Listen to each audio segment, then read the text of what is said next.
Hello, everybody, and welcome to the Baka podcast.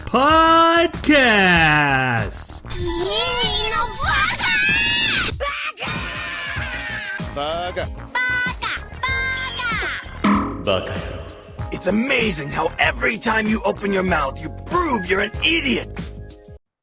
Hello, everybody, and welcome to Baka. This is an anime podcast where every 2 weeks we listen to an anime, watch an anime, then you listen to us talk about it, unless it's this week where we do our mini-sode. That is where we just talk about random topics off the top of our head and present that instead. We do this every other week in between the regular stuff. So if you want to hear about animes, go 1 week early or wait for a week. Either way. We're going to talk about death because that's what everyone wants to hear about these days. That's what I laugh at lately, apparently. Expect a lot of laughs from Jason. So, to help me talk about this, my name is Troy, and the other host, we have the Grim to my Reaper, Jeremy. Hey. How's it going? Not too bad. Just playing a lot more of Subnautica, and been doing a bit more Unity work. Some code. Well, hobby. I shouldn't say work. That makes it sound professional and like I'm actually being paid, and no, that's not the case at all. Then we also have the fat lady to my singing, Jason. I guess when I'm done, it's over, huh? Final. What you been up to? Well, like I promised last week, I needed to give an update on my Rusty Lake adventures. I normally don't like point-and-click games, or especially point-and-click adventures. This I am completely enamored with. It's funny because you get to this point in the series and it just takes this left turn that not only is down to Crazyville, but starts making sense at the same time. The pieces are falling into place. Yeah, all these little lore pieces. And I was actually mentioning in our chat that I really like how they use memory and time travel in this really moldable and viscous way to tell really interesting story points that kind of lead to what the real monster of this game is. And I don't quite want to spoil that because if you decide to try it out, if you like point-and-click adventures, go find a list and start from the beginning. It's really important because it's been a blast. How, with the experience you guys have had, how many puzzles do you think are like arbitrary? 80%. Okay. So arbitrary. Are you talking about like don't make logical sense? Like no, just clicking everywhere to find it? Or yes, what do you, that specifically, where you wind up like the way you find your solution is just by clicking until you find something that responds. Okay, then that is not the case. Okay, most of it takes about 2 or 3 games, and then you start to kind of catch on to their logic. Yeah, that is it. They do definitely have a logic to their world, and you do have to learn it. And then once you do, you're like, oh, I have a knife. I've used many knives in these games. I know what I'm probably going to do with this, and I can guess from what I've seen in the.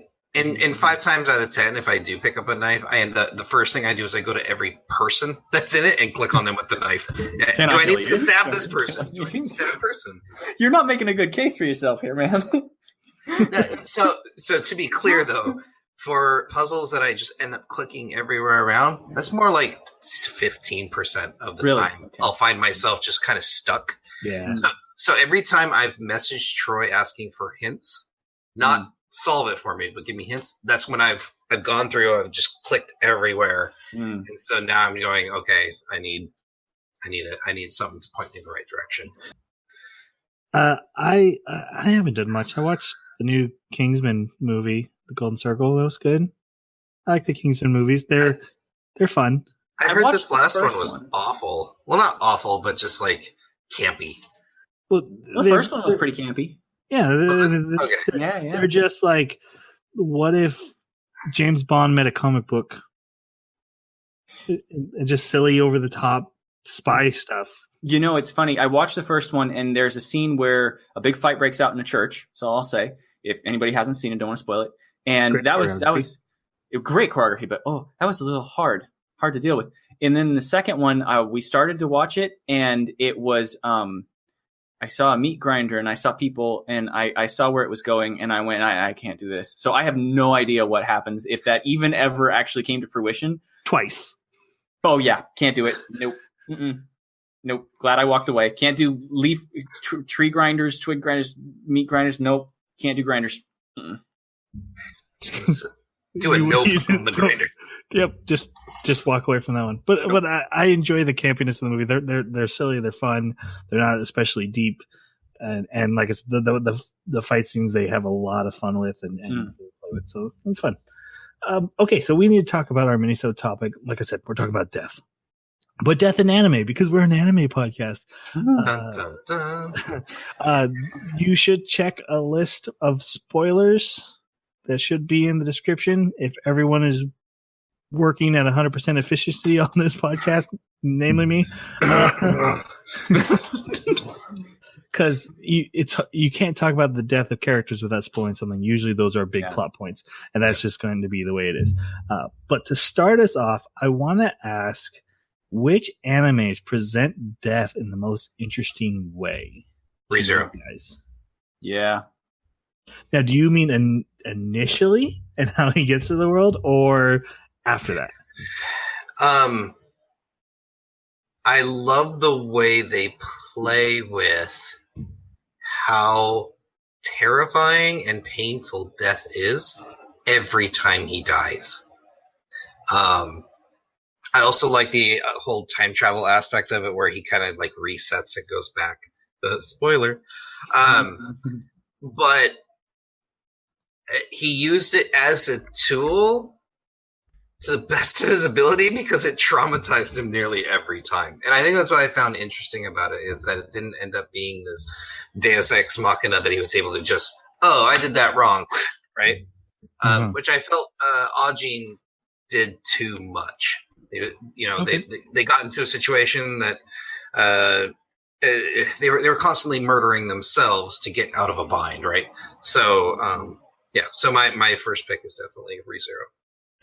There's another one, I cannot remember what it's called. Maybe you guys will know what I'm talking about, but it's kind of like it's one of the many successors that have kind of tried to pick up the mantle of Sword Art Online and do the video game world.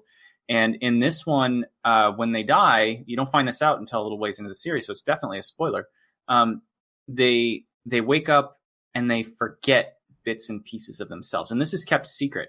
Nobody is supposed to know that on respawn, you actually lose a bit of your memory of who you were before you died. I don't know what it is. I can't remember which one it is. I've seen a handful of them, and I think I'm confusing which one it might be. But I love that concept of it's being hidden. There's kind of a conspiracy, but it's for your own good in this case, and you lose yourself.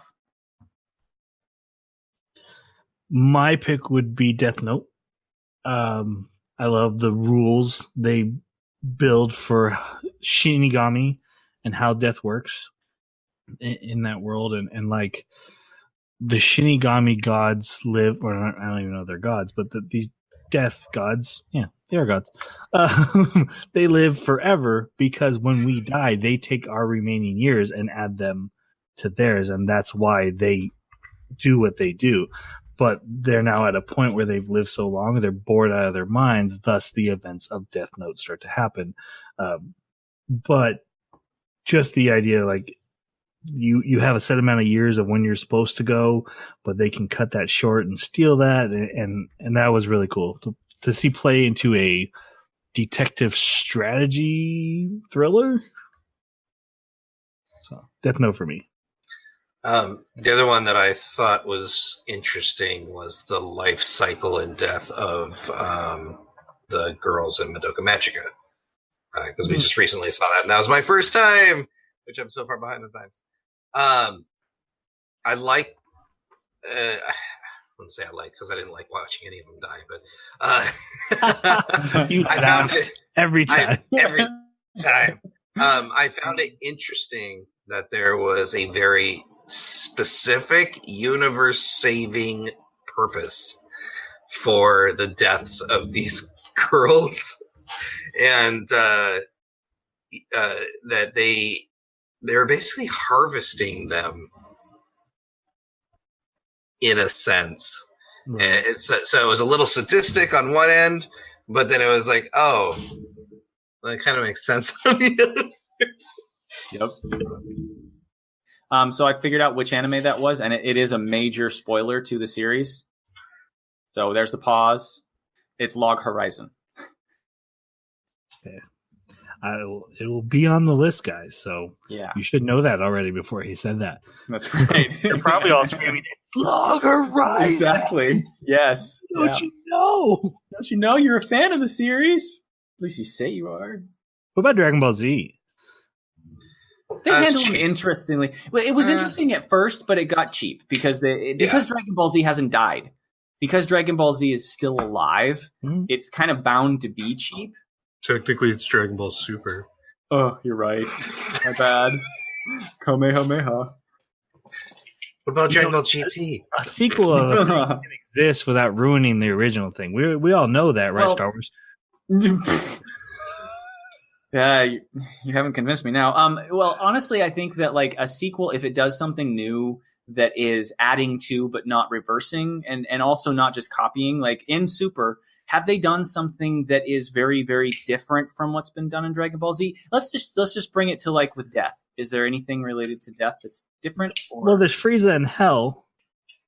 Has he taken over Hell? Has he taken HE double hockey sticks? Actually, they have those on their shirts. It's really funny. He's in a cocoon, hanging from a tree, in like fairyland with like these fairies and elves, like very cutesy looking, singing to him every single day. That's funny. I like that. Okay. So to build on that, there's gonna be a ton of spoilers for Super right now. When they wish Frieza back to life, he comes in the form of how he left, which is in tiny bits and pieces, and they have to pick him up and put him in a regeneration chamber, one of the healing things, and regrow Frieza. And when they beat him again, everyone's celebrating, and Goten and Trunks, who weren't there, are like, and Trunks goes, "Man, if I ever see Frieza again, I'm just gonna chop him up." And everyone looks at him like, "What?" Because of the classic Trunks killing Frieza scene. But I more mean Snake Road and the one thing they do is I like the you can be dead and have a body and then be pulled out and be dead in the real world through magic for a little bit and still be a fighter. But if you go Super Saiyan 3, you'll use up all your life left and go back to I like how they played with that in the Buu Saga. I think that's interesting. I also agree with you that like having an alternate dimension where you exist in a different form and have like your own hurdles and your journey's not over. You still got to go do things. That is a really cool way to handle death. Yeah, I think that the whole thing that's kind of staled that one for me is just how frequently that they use resurrection as a solution to problems. Super makes that joke. There's a point where they literally tell the dragon to go away without making a wish. And then Goku's like, "Oh, wait, I'm supposed to bring King Kai back to life from all those times ago." And Bulma goes, "We'll do it next time." He's like, "All right." Right? Yes. Okay. Well, at least they're, clinging to that. And one thing you can say about the English dub of Super is they're very meta aware of their flaws, and they use the English dub to kind of poke at it. Mm-hmm. Where the Japanese one hasn't. But yeah. Anyway, you got any more, or do we want to move on to the next one? Which is I'm okay to move on. Mm-hmm. Your most iconic character deaths in anime. This can be heroes, villains, whatever. The one that's left me scarred is Akame Ga Kill. Ha! That's on my list too. Every single one of them? Every freaking character.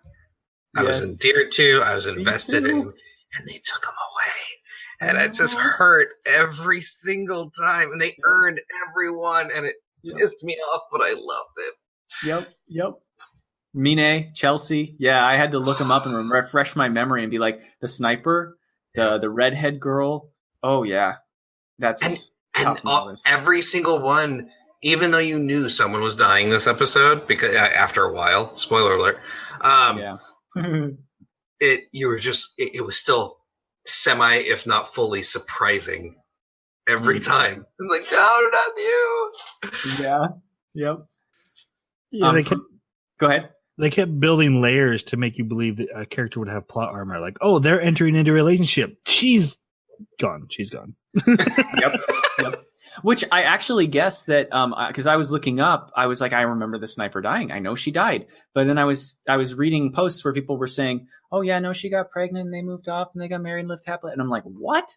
So apparently the anime deviated from the manga severely there. She didn't die in the manga. Oh. Yeah. Interestingly enough.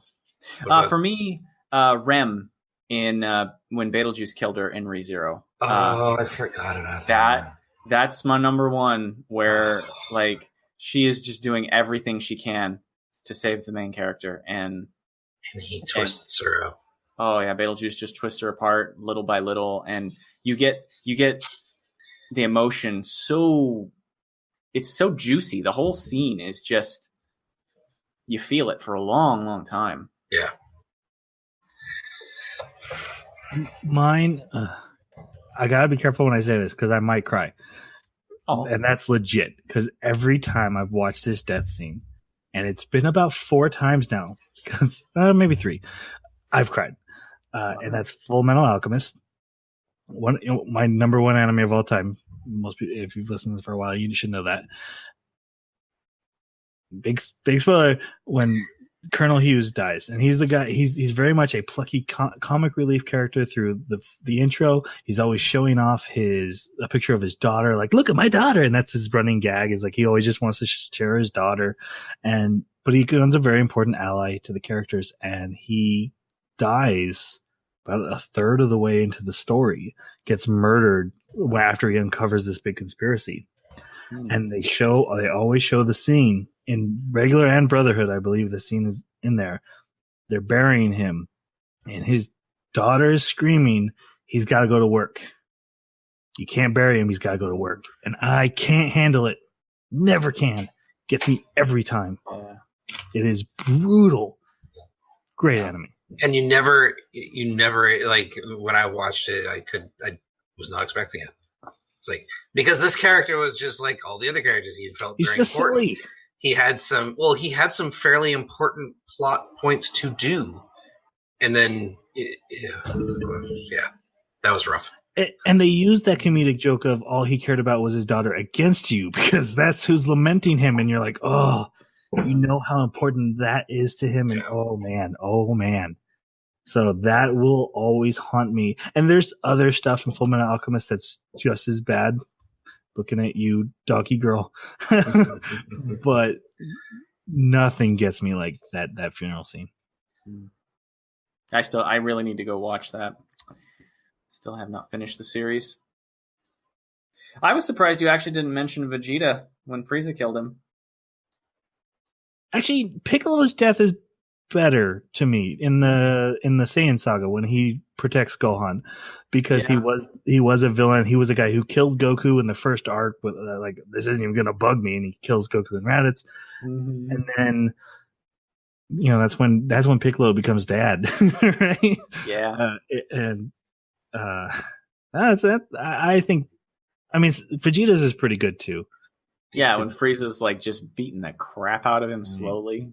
And he's begging to Goku, and then he just gets shot in the heart, and his words cut off. Yep.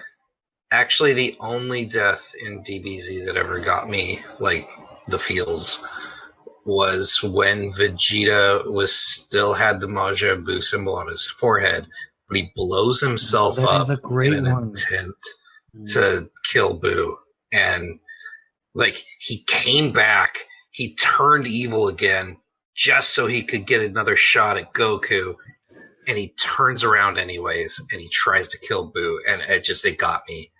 It was like, the feels, Vegeta. He hugs his son for the first time ever. Yeah.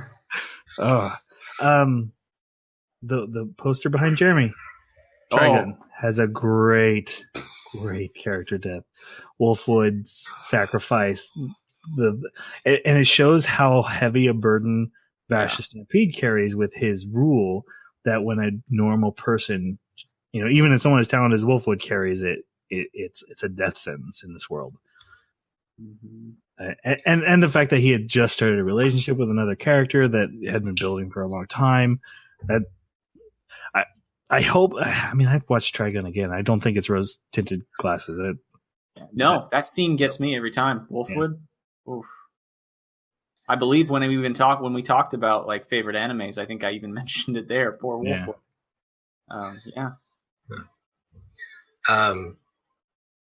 Surprising death that I just caught me off guard lately was definitely Mommy on Madoka.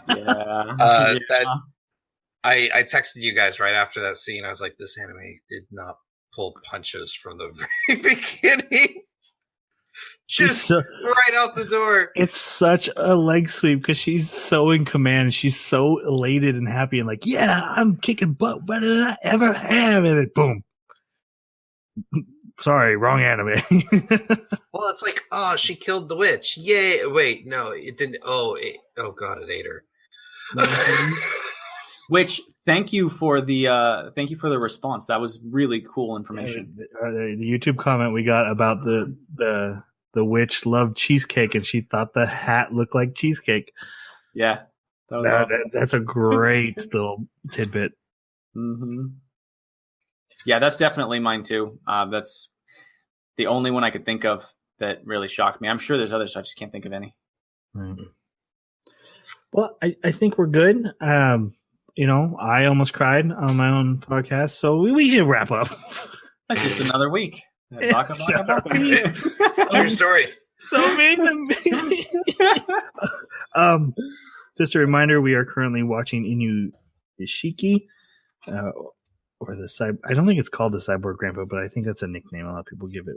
Hopefully, I love that nickname. Find it based on how I'm pronouncing it. But we will be talking about that next week. And with that said, I think live your life because you never know when a witch is going to bite your head off. That's when you'll have to watch a terrible anime. Hey. Now people are going to think you mean Inuyashiki and not realize you're talking about. You're right. Ha. All right. Let's say goodbye. Thanks for listening. See you next time. Sayonara.